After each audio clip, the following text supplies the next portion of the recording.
ठीक है, part 3 continue करते हैं हम लोग चैप्टर नंबर 1 का और समझते हैं। तो लास्ट पार्ट में हम लोग देखे थे डिस्प्लेसमेंट रिएक्शन। डिस्प्लेसमेंट रिएक्शन में समझे थे हम लोग कि जो मोर रिएक्टिव रहेगा वो किसको डिस्प्लेस करेगा, लेस रिएक्टिव को। लेस रिएक्टिव क्या था मेरा बी, और यहाँ पर ए क्या था मोर रिएक्टिव। डिस्प्लेस किया, किसको हटा दिया, बी को हटाया और खुद सी के साथ लग गया। रियल एग्जांपल क्या था,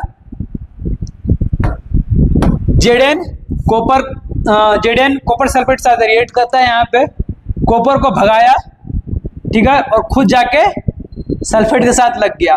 क्या प्रोडक्ट मिला हमको, ZnSO4। तो डिस्प्लेसमेंट रिएक्शन में क्या होता है, more reactive element displaces less reactive element from its compound और एक्वस सॉल्यूशन। वैसे सॉल्यूशन जिसमें more reactive element less reactive element को क्या करते हैं, डिस्प्लेस करते हैं। और फिर हम क्वेश्चन क्या आता है फिर कि कैसे पता चला है कौन मोर रिएक्टिव एलिमेंट है और कौन लेस रिएक्टिव एलिमेंट है। इसके लिए क्या दिया गया है, एक सीरीज दिया गया है, रिएक्टिविटी सीरीज दिया गया है। तो हम लोग रिएक्टिविटी सीरीज को देखेंगे, तो इसको याद करना है, ठीक है। इस सीरीज को याद करना है। क्या है, पोटेशियम सबसे ज्यादा रिएक्टिव है, फिर सोडियम, फिर लिथियम, फिर कैल्शियम, फिर मैग्नीशियम, फिर एल्युमिनियम, फिर जिंक। अभी लास्ट एग्जांपल में क्या था, जेडेन किसको रिप्लेस कर रहा था, कॉपर को।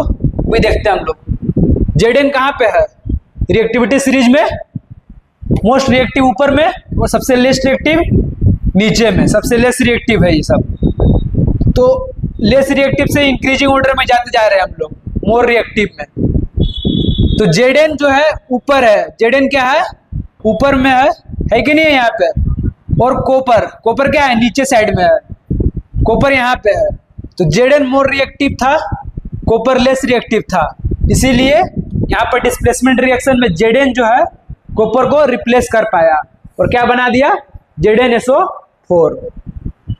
तो इस सीरीज को याद करना है, पोटेशियम पहले आएगा, सोडियम, फिर lithium, calcium, magnesium, aluminium, zinc, iron, lead, hydrogen, copper, silver, gold और प्लेटिनम। अच्छा एक बात, कई लोग सोचते हो, मतलब कई लोग को दिमाग में आता होगा ये बात कि गोल्ड या फिर सिल्वर इतना महंगा क्यों है। तो गोल्ड और सिल्वर इतना महंगा क्यों है, क्योंकि ये सब जल्दी खराब नहीं होता है मेटल। ये सब क्या होता है, ये सब जल्दी खराब नहीं होगा एयर के प्रेजेंस में। अब जल्दी गोल्ड में नहीं देखोगे कभी कि जो क्या कहते हैं उसको, रस्टिंग हो गया, मतलब चीटी लग गया, या फिर वो लोग हमेशा उन लोग में क्या होता है, स्पार्क करते रहेगा उन लोग हमेशा। गोल्ड हो गया या फिर सिल्वर हो गया, बहुत टाइम बाद वो लोग जाके उन लोग का कलर, मतलब कि वो शाइनिंग जो है, शाइनिंग फेड करेगा, मतलब फीका पड़ेगा। इसलिए गोल्ड और सिल्वर क्या है, बहुत महंगा है और लेस रिएक्टिव है। जल्दी इन लोग किसी से रिएक्ट नहीं करता है, ऑक्सीजन से या फिर वाटर से कभी रिएक्ट नहीं करेगा। अगर वही आयरन अगर हम लोग घर पे पड़ा हुआ है और देखोगे आयरन को रखा हुआ है, तो कुछ दिन बाद आयरन क्या होगा, जंग लग जाएगा उसके अंदर, ठीक है।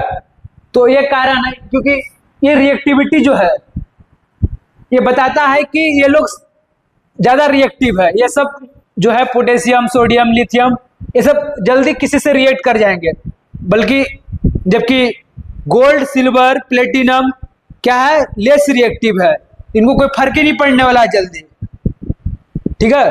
तो इस कारण से ये लोग महंगा भी है मार्केट में, इसीलिए इन लोग का वैल्यू है। प्रीशियस मेटल के नाम से ये लोग जाने जाते हैं।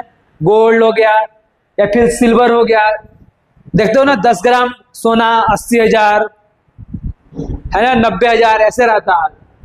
तो और थोड़ा लोगों को पसंद भी है, ठीक है, चमकाना भी है। इस कारण से मतलब कि एक ट्रेडिशनली चलते आ रहा है कि लोग गोल्ड पहनते हैं, और मतलब इसका इकोनॉमिक वैल्यू भी है। मतलब जैसे कि मार्केट में उसको एक कैपिटल के जैसा उसको ट्रीट किया जाता है। ठीक है, यही कारण है क्योंकि वो लोग लेस रिएक्टिव है।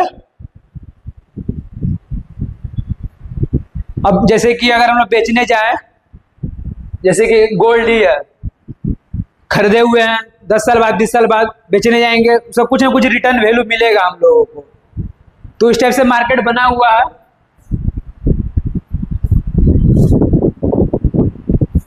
आगे समझते हैं double displacement reaction. Double displacement, जैसे कि इसके अंदर क्या हो रहा था, सिंगल डिस्प्लेसमेंट हो रहा था। डिस्प्लेसमेंट रिएक्शन में क्या हो रहा था, सिंगल डिस्प्लेसमेंट। ए जो है बी को डिस्प्लेस कर रहा है, ठीक है, मतलब एक ही एलिमेंट को डिस्प्लेस हो रहा था यहाँ पे, जबकि डबल डिस्प्लेसमेंट में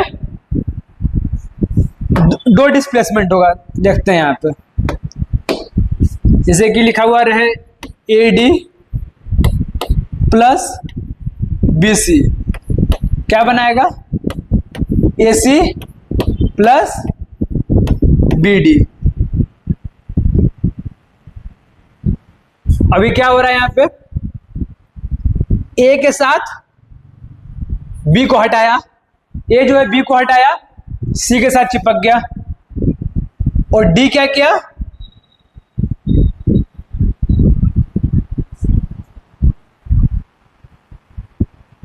और बी और डी आपस में मिल गए, बी और डी आपस में मिल गए। तो बी फिर क्या किया, यहां से ए को हटा के डी पास लग गया। ऐसे समझ सकते हैं हम लोग कि मतलब दो डिस्प्लेसमेंट हो रहा है यहाँ पे। जैसे कि रियल एग्जांपल से समझते हैं, बेरियम की जगह सॉरी कॉपर की जगह क्या आ गया, कॉपर जगह क्या आ गया, बेरियम, और बेरियम की जगह पे क्या आ गया, बेरियम की जगह पे क्या आ गया, कॉपर। तो दो डिस्प्लेसमेंट हुआ है ना, कॉपर क्लोराइड यहां मिल रहा है हम लोगों को। तो इसमें क्या हो रहा है, डेफिनेशन पढ़ते हैं, chemical reaction in which exchange of ion takes place, exchange of ions takes place when the aqueous solution of two ionic compounds are mixed together. अब इसके अंदर हम लोग मेटल डिस्प्लेसमेंट नहीं देखेंगे, ये डबल डिस्प्लेसमेंट है। पिछला वाला जो था वो मेटल डिस्प्लेसमेंट था, क्योंकि मोर रिएक्टिव लेस रिएक्टिव को डिस्प्लेस कर रहा है। इसके अंदर वैसा नहीं है, इसके अंदर डबल डिस्प्लेसमेंट हो रहा है। बेरियम जो है कॉपर को डिस्प्लेस कर रहा है, और कॉपर की जगह कॉपर जो है क्लोराइड के पास आके लग रहा है। जैसे कि एक और एग्जांपल देखते हैं, इसमें क्या हो रहा है, कॉपर सल्फर के पास चला गया, कॉपर गया सल्फर के पास, दिख रहा है यहाँ पे, कॉपर सल्फर से जुटा, और H2 हाइड्रोजन किसके साथ जुट गया आके, SO4 के साथ, H2SO4 बना दिया। तो ऐसे रिएक्शन में क्या बोलेंगे हम लोग कि डबल डिस्प्लेसमेंट हुआ।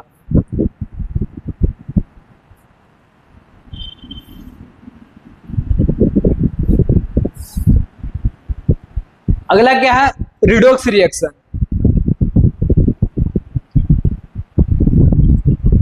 अच्छा, रिडॉक्स रिएक्शन समझते हैं हम लोग क्या है।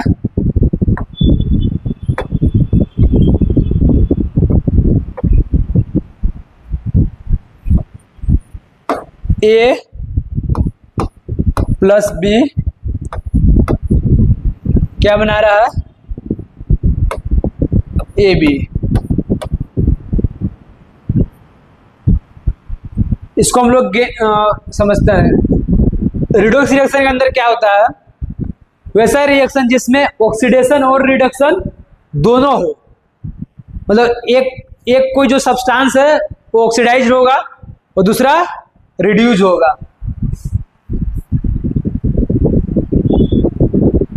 एग्जाम्पल समझते हैं, ठीक है। रिडॉक्स रिएक्शन में क्या क्या आता है, ऑक्सीडेशन रिएक्शन, रिडक्शन रिएक्शन, और ऑक्सीडाइजिंग एजेंट और रिड्यूसिंग एजेंट।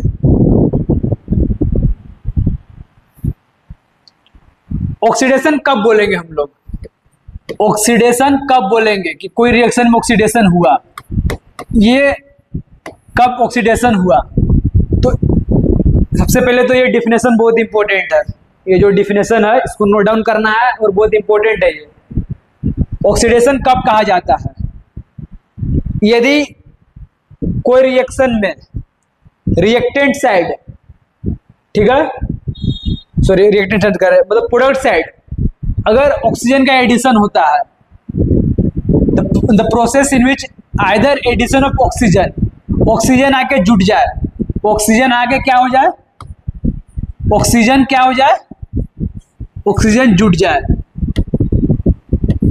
जुट जाए, हिंदी में लिख दे रहे हैं ऑक्सीजन जुट जाए, मतलब एडिशन हो जाए, जुट जाए, या फिर ऑक्सीजन का ऐड होना, ऑक्सीजन ऐड होना क्या होगा, क्या होगा, ऑक्सीडेशन, ऑक्सीडेशन का, ऑक्सीजन का ऐड होना क्या हो जाएगा, ऑक्सीडेशन, या फिर हाइड्रोजन रिमूव हो जाए, हाइड्रोजन क्या हो जाए, हट जाए, हिंदी में क्या लिख दे रहे हैं, हट जाए, यानी कि रिमूव हो जाए, उसको क्या बोलेंगे कि ऑक्सीडेशन हो गया। ऑक्सीजन का जुटना ऑक्सीडेशन, हाइड्रोजन का हटना ऑक्सीडेशन। बात क्लियर यहां तक? अब एग्जांपल से समझते हैं ऑक्सीडेशन को। पहले ऑक्सीडेशन को समझते हैं हम लोग।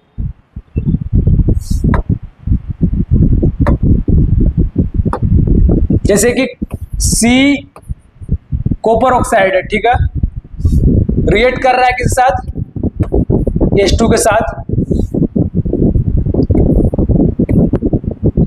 क्या बनाया, कॉपर, क्या बनाया, कॉपर प्लस H2O। तो यहां क्या बोलेंगे, सी कॉपर ऑक्साइड किस में चला गया, ये कॉपर में, तो यहां पर क्या हुआ, अभी पढ़े हम लोग, ऑक्सीजन का, चलिए पहले ऑक्सीडेशन समझते हैं। अच्छा ऑक्सीडेशन समझ लिए, इसमें पहले रिडक्शन भी देख लेते हैं, ठीक है। ऑक्सीडेशन का ही क्या हुआ, ऑक्सीडेशन के लिए क्या बोलेंगे हम लोग, ऑक्सीजन जुट जाए तो ऑक्सीडेशन, या फिर हाइड्रोजन हट जाए तो ऑक्सीडेशन। अच्छा फिर रिडक्शन क्या है, रिडक्शन के लिए भी लिखते हैं यहाँ पे हम लोग, एक मिनट जगह देखते हैं रिडक्शन के लिए। अच्छा इसको शॉर्ट में लिखते हैं, ठीक है, इसको शॉर्ट में थोड़ा कर देते हैं।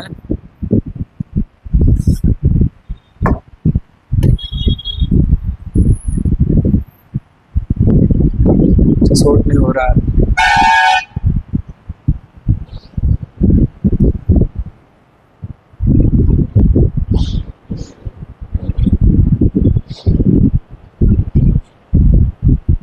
अच्छा ऑक्सीडेशन के लिए पहले देख लिया। अच्छा एक बार रिडक्शन के लिए समझ लेते हैं हम लोग। ऑक्सीडेशन के लिए समझ में आ गया, एक बार रिडक्शन के लिए समझ लेते हैं। रिडक्शन कब कहेंगे हम लोग, रिडक्शन कब कहेंगे,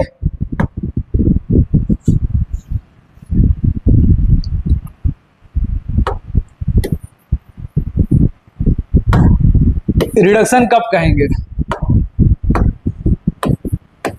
कि रिडक्शन हो गया, कब कहेंगे रिडक्शन, ऑक्सीजन हट जाए, ऑक्सीजन क्या हो जाए, ऑक्सीजन हट जाए, ऑक्सीजन हट जाए, या फिर इसको इंग्लिश में लिख दे रहे हैं रिमूव, ऑक्सीजन का रिमूवल, ऑक्सीजन है क्या, रिमूवल, क्या होगा, रिडक्शन। और हाइड्रोजन का एडिशन, हाइड्रोजन का एडिशन यानी कि जुटना, हाइड्रोजन का जुटना, जुटना यानी एडिशन, जुटना यानी एडिशन। ये टर्म क्लियर होना चाहिए। शॉर्ट में बताते हैं, ठीक है, मतलब याद करने बता रहे कैसे याद करना है। ऑक्सीडेशन समझते हैं, ऑक्सीडेशन में क्या है, ऑक्सीजन जुट जाए, सीधा सा बात है, ऑक्सीजन जुट जाए ऑक्सीडेशन होगा, हाइड्रोजन हट जाए रिडक्शन होगा, कहानी खत्म। रिडक्शन में क्या है, ऑक्सीजन हट जाए, ऑक्सीजन हट जाए, हाइड्रोजन जुड़ जाए, क्या होगा वो? रिडक्शन। यहां तक क्लियर है? अभी एग्जांपल देखते हैं। यहां क्या हो रहा है? कॉपर ऑक्साइड से क्या हो रहा है? ऑक्सीजन हट रहा है, ऑक्सीजन क्या हो रहा है? हट रहा है, यानी कि ऑक्सीजन में क्या हो रहा है? रिडक्शन। ऑक्सीजन हट रहा है ना, इसको क्या बोलेंगे कि CuO, कॉपर ऑक्साइड का क्या हुआ यहाँ पे? रिडक्शन। क्या हुआ यहाँ पे? कॉपर ऑक्साइड का क्या हुआ यहाँ पे? रिडक्शन। क्या हुआ? रिडक्शन। H2 के अंदर, H2 के अंदर प्रोडक्ट में क्या हो रहा है? H2O में H2 के साथ क्या जुड़ जा रहा है? ऑक्सीजन। यानी कि H2 था पहले, H2 के अंदर आके ऑक्सीजन जुट गया, इसको क्या बोलेंगे? ऑक्सीडेशन हो गया। क्या बोलेंगे? ऑक्सीडेशन हो गया। यही था ना, addition of oxygen, oxidation. Oxygen जुटा ना यहाँ पे H2 के साथ, तो ऑक्सीडेशन। रिडक्शन क्यों लिखे इसको? ऑक्सीजन का हटना। यहां देखते हैं, रिमूवल ऑफ ऑक्सीजन, रिडक्शन, इसलिए इसको लिखे रिडक्शन। अच्छा, जिसका रिडक्शन होता है, जिसका रिडक्शन होता है, ठीक है, अगर इसका रिडक्शन हुआ तो इसका एक और नाम है, यह क्या है? Oxidising agent. क्या नाम है इसका? नाम है ऑक्सीडाइजिंग एजेंट। इसको क्या बोलते हैं? Oxidising agent. और जिसका ऑक्सीडेशन हुआ, इसका क्या बोलेंगे कि ये रिड्यूसिंग एजेंट है। क्या है? टर्म थोड़ा अपोजिट टाइप से लगेगा, ठीक है, अपोजिट लगेगा नहीं, अपोजिट है ही। जिसका ऑक्सीडेशन हो रहा है वो क्या बन जाएगा? Reducing agent. और जिसका रिडक्शन हो रहा है वो क्या बन जाएगा? Oxidising agent. यहां तक क्लियर है कि नहीं है?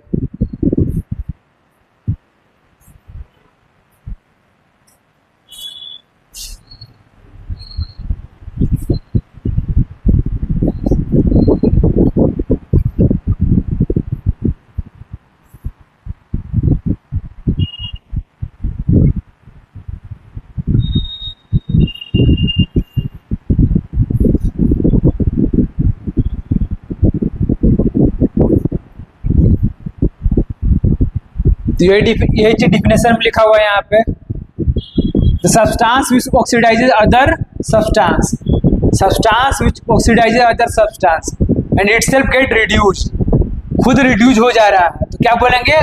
Oxidising agent. यहाँ पे खुद क्या हुआ? यहाँ पे खुद क्या हुआ? कॉपर ऑक्साइड का रिडक्शन, तो क्या बन गया वो? Oxidising agent.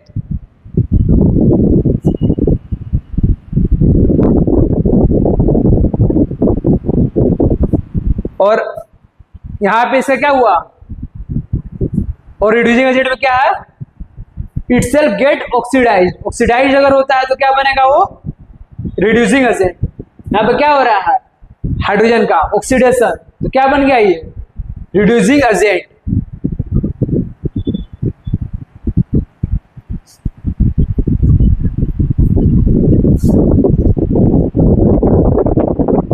अच्छा, अगला टर्म क्या है? कोरोजन। कोरोजन किसको बोलते हैं हम लोग? कोरोजन क्या है? डिफिनेशन समझते हैं। द स्लो डिस्ट्रक्शन और heating up of metal by the reaction of water, some atmospheric gas like oxygen, carbon dioxide, hydrogen sulphide with metals. क्या बोलना चाह रहा है ये? स्लो डिस्ट्रक्शन, धीरे धीरे डिस्ट्रक्शन होगा किसका? मेटल्स का। किसके रिएक्शन, किसके साथ रिएक्शन होगा? वाटर साथ रिएक्ट करके, या फिर कोई गैस, जो भी हमारे में एटमॉस्फेयर में जो गैस है उसके साथ रिएक्ट करके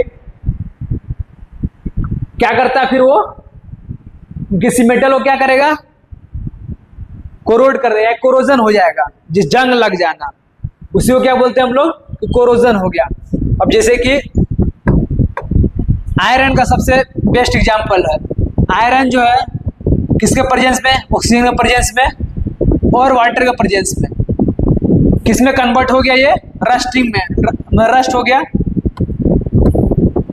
आयरन का ऑक्साइड बन गया, है ना। तो क्या क्या कौन सा रिएक्शन है ये, कोरोजन का रिएक्शन है ये।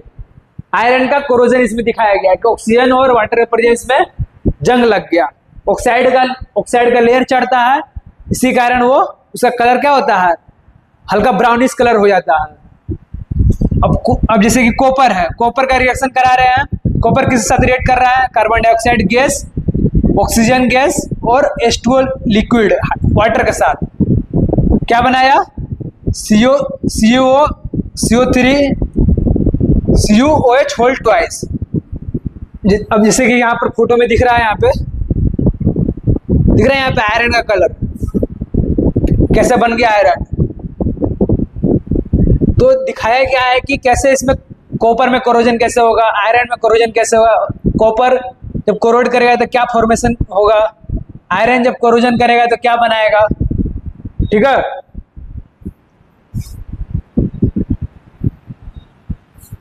अगला टर्म, कैसे इसको रोका जा सकता है, कोरोजन को कैसे प्रिवेंट किया जा सकता है, रोका जा सकता है। तो देखते हैं, ऑयलिंग ग्रीसिंग, ऑयल और ग्रीस लगा के किया सकता है, can be done on the surface of iron objects in order to prevent rusting. Oiling और ग्रीसिंग एक तरीका है। इलेक्ट्रोप्लेटिंग, इलेक्ट्रोप्लेटिंग मतलब कोई दूसरा मेटल चढ़ा दिया जाए, जैसे क्रोमियम और निकल मेटल चढ़ा दे ताकि वो जल्दी रिएक्ट ना करे। अभी देखते हैं, एक मिनट बता रहे हैं, जैसे क्यों आखिर क्रोमियम और हम लोग निकल को यूज कर रहे हैं हम लोग।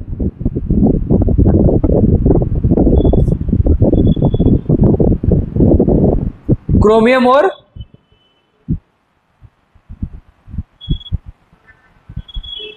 रिएक्टिविटी सीरीज इसमें नहीं दिख रहा है। क्रोमियम और निकल जो है इसके इलेक्ट्रोप्लेटिंग कर रहे हैं हम लोग। एक मिनट,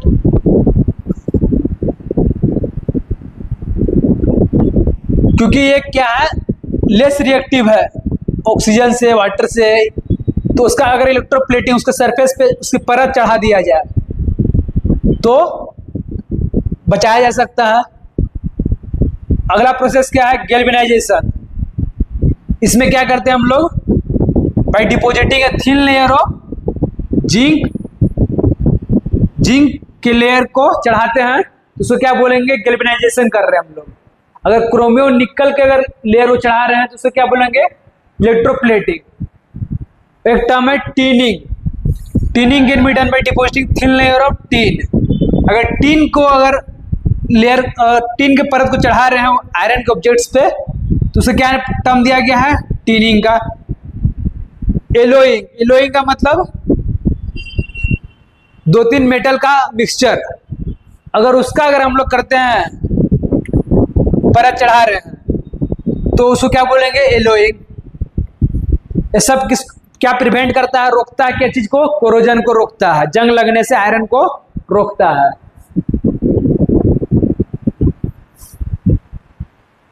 अब जैसे यहाँ पे दिखाया गया है कि ये सब प्लेटिंग किया गया है, इसके ऊपर इसको डुबो के किया जा रहा है, परत चढ़ाया जा रहा है की को। अगला क्या टर्म है, रेंसिडिटी। रेंसिडिटी क्या है, the aerial oxidation of oils and fats which are present, the aerial oxidation of the oils and fats which are present in food items giving bad smell. अब जैसे कि फूड आइटम है, उन लोग का भी ऑक्सीडेशन होता है, ठीक है। मतलब कि अपने एटमॉस्फेयर के प्रेजेंस में, जैसे देखते हैं होंगे हम लोग, अगर सेव को काट कर रख दिया जाए, सेव को जब काट कर रख दिया जाए तो हल्का हल्का रेडिश कलर का हो जाता है सेव, वो क्या हुआ, ऑक्सीडाइज कर गया, ठीक है। अगर कटा हुआ सेव रख देते हैं हम लोग तो उसका कलर क्या होता है, चेंजेज हो जाता है, हो जाता है चेंज उसका कलर में, तो ऑक्सीडेशन हो गया उसका। तो उसी को वो टर्म दिया गया क्या, रेंसिडिटी। मेटल के लिए क्या टर्म दिया गया, कोरोजन। उसी तरीके से कोई फूड आइटम्स के लिए क्या टर्म दिया गया है, रेंसिडिटी, अगर कोई फूड आइटम का ऑक्सीडेशन होता है तो। अब रेंसिडिटी को कैसे रोका जा सकता है, तो फूड आइटम्स को हम लोग लो टेम्परेचर पर रखें एंड ड्राई प्लेसेस पे। कई कई प्रोडक्ट के देखोगे यार तुम लोग भी, जैसे कि कोई प्रोडक्ट है तो उसके पीछे इंस्ट्रक्शन लिखा होता है कि इसको ड्राई प्लेसेस पे रखिए, या फिर कोल्ड, अगर कोई सा प्रोडक्ट है या मेडिसिन है तो उसको कोल्ड प्लेसेस पे रखिए, फ्रीजिंग में फ्रीज करके रखिए। तो वो सब क्या प्रोसेस, बचाने का प्रोसेस है कि कुछ नया वो प्रोडक्ट में कन्वर्ट मत हो जाए, मतलब जैसा है वैसा रहे वो। तो वैसे मतलब अगर फूड आइटम ऐसा जो है रिलेटेड, उसको टर्म दिया गया है रेंसिडिटी से। अब keeping away the food items from sunlight, sunlight से दूर रखा जाए by adding food preservative such as acetic acid and sodium benzoate, sodium chloride. जैसे कि कई बार जो खाने का चिप्स पैकेट्स वगैरह रहता है उसके अंदर भी हम लोग फूड प्रिजर्वेटिव डालते हैं ताकि वो जैसा उसको पैक किया गया वैसा ही कंडीशन में रहे। नहीं तो कई बार क्या होता है कि वो अगर खुला हुआ अगर हो जाए तो खोलने को, अगर कुछ दिन खुला रख दे हम लोग और कुछ दिन बाद खोल के अगर खाते हैं अगर पैकेट, खुला पैकेट को, तो देखते हो टेस्ट बदल जाता है। जो ओरिजिनल टेस्ट रहता है उसका, उसके ओरिजिनल टेस्ट से वो बदल जाता है। क्यों? क्योंकि वो उसमें ऑक्सीडेशन हो गया। ठीक है। और क्या है भाई, एडिंग एंटीऑक्सीडेंट। क्या क्या ऐड कर सकते हैं हम लोग, BHA, इसका टर्म क्या है, butylated hydroxy anisole, and BHT, butylated hydroxy toluene. Antioxidant की वो ऑक्सीडाइज ही नहीं कर रहे, तो ये सब केमिकल सब्सटेंस है जो ऐड किया जा सकता है by adding the food items with nitrogen gas, nitrogen gas भर के। तो इस तरह से हम लोग अपने फूड आइटम्स को बचा सकते हैं।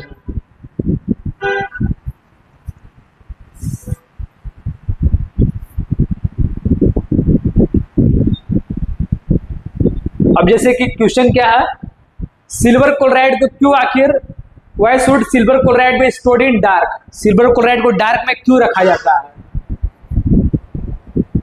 अगर डार्क में नहीं रखेंगे तो क्या होगा, वो अगर सनलाइट के अगर एक्सपोज में आता है वो, तो किस में कन्वर्ट हो जाएगा, वो स्प्लिट कर जाएगा रिएक्शन Ag और क्लोराइड में। किसमें डिकम्पोज कर जाएगा वो, सिल्वर क्लोराइड Ag और क्लोराइड में, इसलिए उसको डार्क प्लेस में रखा जाता है।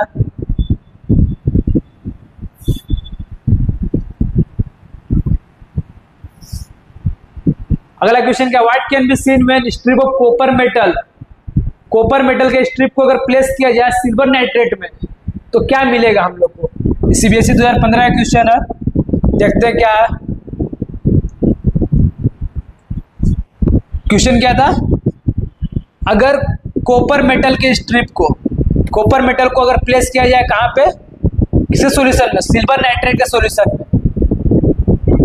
कॉपर है, सिल्वर नाइट्रेट के साथ रिएक्शन करा रहे हैं हम लोग, प्लेस किए हैं, तो किस में कन्वर्ट हो जा रहा है वो, कॉपर नाइट्रेट में और Ag में। तो सॉल्यूशन क्या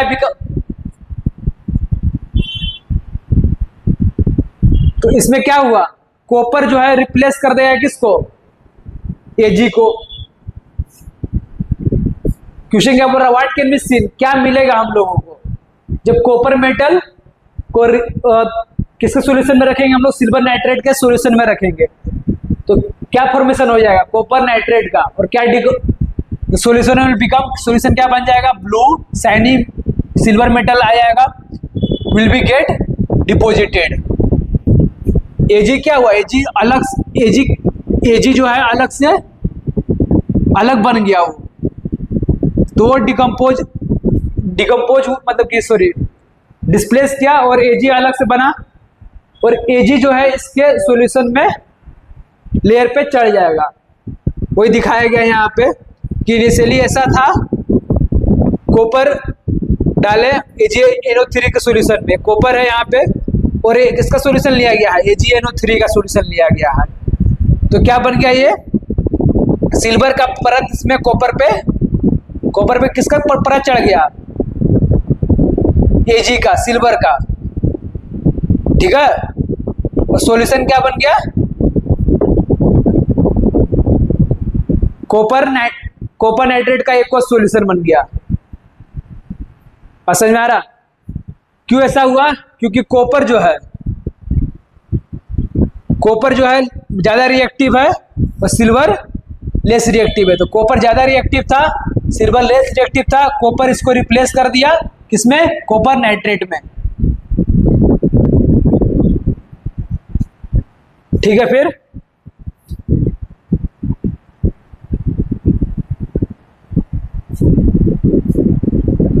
तो कुछ और क्वेश्चन है।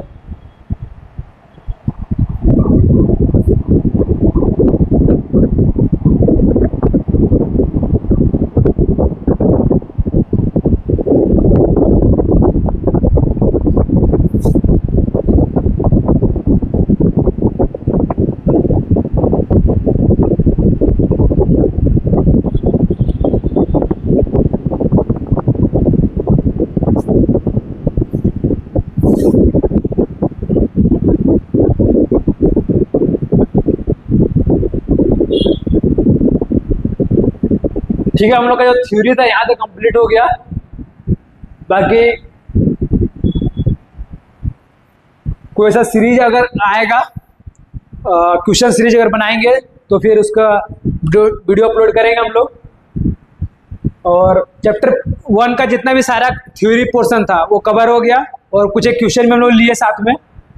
इसके साथ चैप्टर नंबर 1 क्लास 10th का chemical reaction and equation complete होता है। Thank you so much, and please do like, share and comment.